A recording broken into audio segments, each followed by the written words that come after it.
आज के इस वीडियो में हम लोग ग्लोबल सिविल प्रोजेक्ट लिमिटेड का जो आईपीओ आ रहा है उसके बारे में बात करने वाले हैं। ये कंपनी एक मेन बोर्ड आईपीओ लेके आ रही है एंड अगर हम लोग ये कंपनी का जब फाइनेंशियल परफॉर्मेंस देखेंगे तो वहां पे ये कंपनी का जो नेट इनकम है वो ईयरली बेसिस पे लगातार काफी स्पीड से ग्रो कर रहा है, जो कि एक पॉजिटिव साइन है अगर आप इस आईपीओ में लॉन्ग टर्म के लिए इन्वेस्टिंग करने सोच रहे हैं। एंड इस वीडियो में आज हम लोग ये कंपनी के बारे में इन डिटेल एनालिसिस करेंगे कि ये कंपनी क्या काम करती है। इसके अलावा इसका जो प्रोजेक्ट बुक है, जो प्रोजेक्ट ये कंपनी ऑलरेडी कंप्लीट कर चुकी है या फिर जो इसका जो ऑर्डर बुक में जो प्रोजेक्ट अभी पेंडिंग है, वो सारे प्रोजेक्ट के बारे में भी मैं आप लोगों को बताऊंगा। तो ओवरऑल इस वीडियो में आपको ग्लोबल सिविल प्रोजेक्ट के बारे में कंप्लीट इंफॉर्मेशन मिल जाएगा कि ये कंपनी लॉन्ग टर्म में एंड शॉर्ट टर्म में कैसा परफॉर्म कर सकती है। तो वीडियो को एंड तक जरूर देखिएगा एंड अगर आप इस चैनल पे पहली बार आए हैं तो चैनल को भी सब्सक्राइब कर लीजिए। तो चलिए अब वीडियो कंटिन्यू करते हैं। वीडियो में आगे बढ़ने से पहले हम लोग ये आईपीओ का जो बेसिक डिटेल है वो देख लेते हैं। तो इसका जो टोटल इशू साइज है वो हम लोगों को 119 करोड़ का देखने को मिल रहा है। मेन बोर्ड आईपीओ के लिए 119 करोड़ टोटल इशू साइज थोड़ा सा कम लगता है। एंड ये आईपीओ में कोई भी ऑफर फॉर सेल नहीं है, सारा का सारा फ्रेश इशू है। वहीं बात करें इसके अपर कट ऑफ के बारे में तो वो 71 रुपीज पर शेयर रखा गया है। एंड ये आईपीओ के एक लॉट में आप लोगों को 211 शेयर मिलेगा। डेट्स मीन ये आईपीओ में अप्लाई करने के लिए आपका जो कैपिटल रिक्वायरमेंट है ये 14,981 रुपीज का है। वहीं बात करें ये आईपीओ के फेस वैल्यू के बारे में तो वो 10 रुपीज पर शेयर रखा गया है एंड रिटेल इन्वेस्टर लोगों के लिए ये आईपीओ में 35% का शेयर रिजर्व है। अब अगर ग्लोब सिविल प्रोजेक्ट का जो इम्पोर्टेंट डेट है उसके बारे में बात करें तो 24 जून को यह आईपीओ का बिडिंग ओपन होगा एंड 26 जून तक ही आप ये आईपीओ में अप्लाई कर पाएंगे। उसके बाद इसका जो अलॉटमेंट आने का जो डेट फाइनलाइज किया गया है वो है 27 जून। एंड अगर आपको ये आईपीओ का अलॉटमेंट मिल जाता है तो फिर 30 जून को जो शेयर है वो आपके डीमैट अकाउंट में ट्रांसफर करवा दिया जाएगा। एंड इन केस अगर अलॉटमेंट नहीं मिला तो फिर 30 जून को ही जो रिफंड है वो इनिशिएट करने का डेट फाइनलाइज किया गया है। उसके बाद इसका जो स्टॉक मार्केट में लिस्टिंग डेट है वो है 1 जुलाई। ये तो हो गया इस आईपीओ का बेसिक डिटेल। अब हम लोग ये कंपनी के बारे में बात कर लेते हैं कि ये कंपनी क्या काम करती है। ग्लोब सिविल प्रोजेक्ट लिमिटेड 2002 में इनकॉर्पोरेट हुई थी, मतलब कि लगभग इस कंपनी को काम करते हुए 22-23 ईयर का टाइम होने वाला है। एंड अगर ये कंपनी के बारे में बात करें, इसके प्रोजेक्ट के बारे में बात करें तो ये कंपनी मेनली ईपीसी प्रोजेक्ट को हैंडल करती है एंड इसका जो हेडक्वार्टर है वो आपको न्यू दिल्ली में देखने को मिलेगा। अभी तक ये कंपनी ऑलरेडी 37 प्रोजेक्ट को कंप्लीट कर चुकी है एंड 12 इस कंपनी का ऑनगोइंग प्रोजेक्ट है। यहाँ पे ये कंपनी का जो ऑर्डर बुक है उसमें कौन से सेक्टर का कितना प्रोजेक्ट है उसका भी यहाँ पे डिटेल दिया गया है। अभी हम लोग आगे इस वीडियो में ये कंपनी का जो प्रोजेक्ट है उसके बारे में और भी बात करेंगे।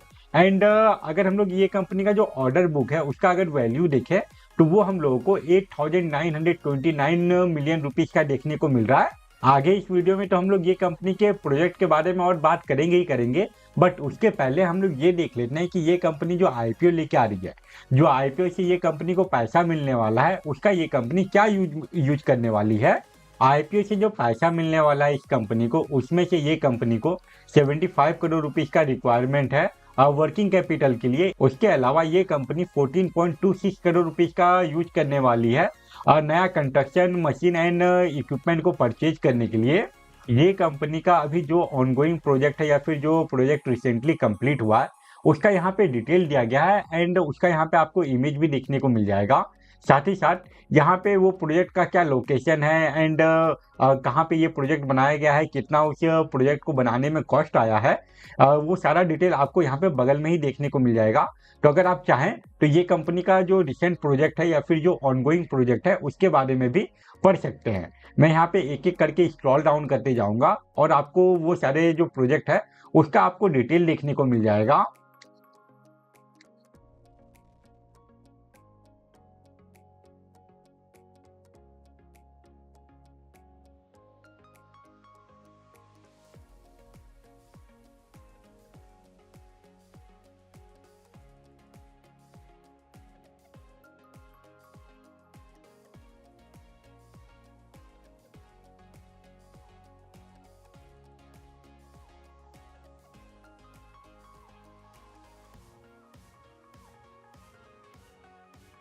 तो ये सारा था ये कंपनी का रिसेंटली कंप्लीट किया हुआ प्रोजेक्ट या फिर जो ऑन गोइंग प्रोजेक्ट है उसका डिटेल। अब हम लोग बात करते हैं ये कंपनी का जो फाइनेंशियल परफॉर्मेंस है उसके बारे में। ग्लोब सिविल प्रोजेक्ट का अगर फाइनेंशियल परफॉर्मेंस देखें तो यहाँ पे जो डाटा दिया गया है वो 2022 से लेके 2024 तक का कंप्लीट डाटा दिया गया है।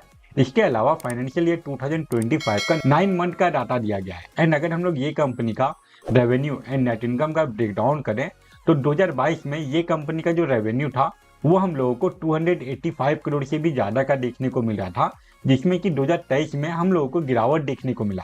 उसके बाद वापस से 2024 में हम लोगों को इसका जो रेवेन्यू है उसमें लगभग 100 करोड़ का इंक्रीमेंट देखने को मिला है।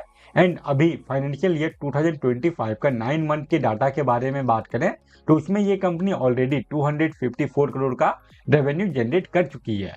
और अगर पूरा साल का डाटा ऐसा ही आया तो ओवरऑल 2025 का कंप्लीट डाटा आने के बाद इसका जो रेवेन्यू है वो आपको अगेन वापस से 330 करोड़ के अराउंड देखने को मिलेगा, जो कि लगभग पिछले साल के बराबर ही होने वाला है।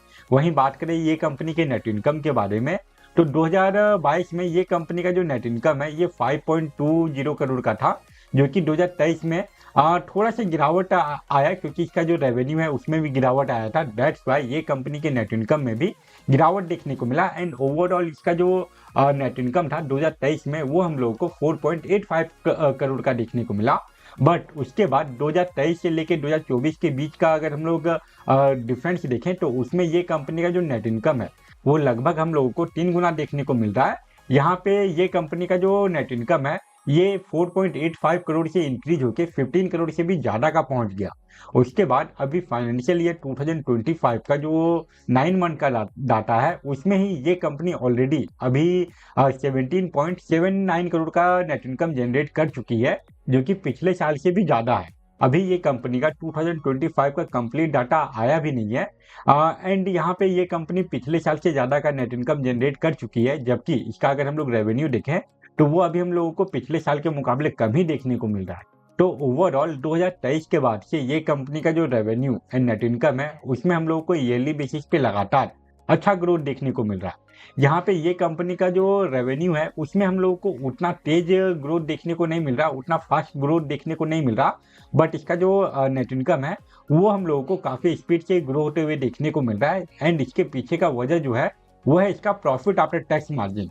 2022 में ये कंपनी का जो प्रॉफिट आफ्टर टैक्स मार्जिन था वो सिर्फ और सिर्फ 1.82% का था, जो कि लगातार ईयरली बेसिस पे इंक्रीज होके अभी लगभग 7% के अराउंड पहुंच चुका है।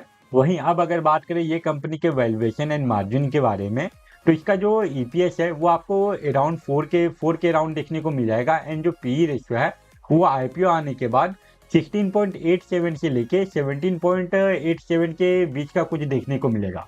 वहीं बात करें ये कंपनी के RONW परसेंटेज के बारे में तो वो आपको लगभग 20 के अराउंड देखने को मिलेगा। एंड जो ROCE परसेंटेज है वो 23 से भी ज़्यादा का है।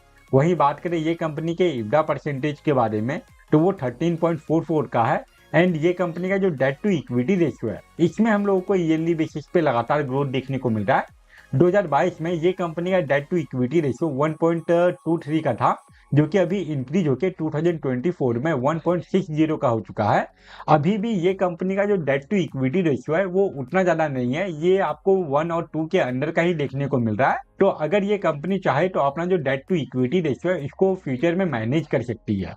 ओवरऑल अभी तक ये कंपनी का हम लोग जितना भी डाटा देखे, चाहे वो इसका फाइनेंशियल रिपोर्ट हो या फिर वैल्यूएशन एंड मार्जिन हो, वो सब को देखते हुए लॉन्ग टर्म में ये आईपीओ इन्वेस्ट करने के लिए एक 50-50 ऑप्शन है। अगर इसके पॉजिटिव पॉइंट के बारे में बात करें तो उसमें हम लोगों को ये कंपनी का फाइनेंशियल परफॉर्मेंस देखने को मिल जाता है।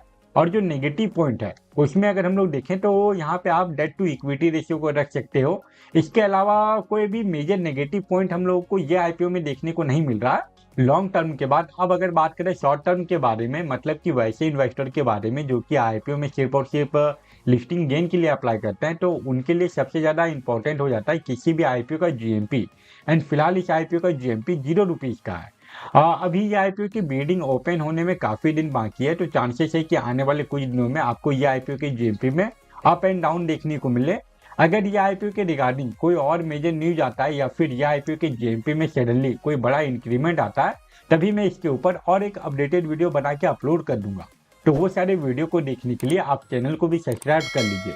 इसके अलावा अगर आपको किसी और आईपीओ के बारे में जानकारी चाहिए जो कि अभी लाइव है या फिर जो अपकमिंग आईपीओ है, तो वो सारे आईपीओ के ऊपर चैनल पे ऑलरेडी एक डिटेल वीडियो अपलोडेड होगा। आप अगर चाहें तो उसको भी चेकआउट कर सकते हैं। तो ये था ग्लोब सिविल प्रोजेक्ट का detail analysis video. I hope आपके लिए ये वीडियो यूजफुल रहा होगा। फिलहाल इस वीडियो को हम लोग यहीं पे एंड करते हैं। Thank you for watching this video.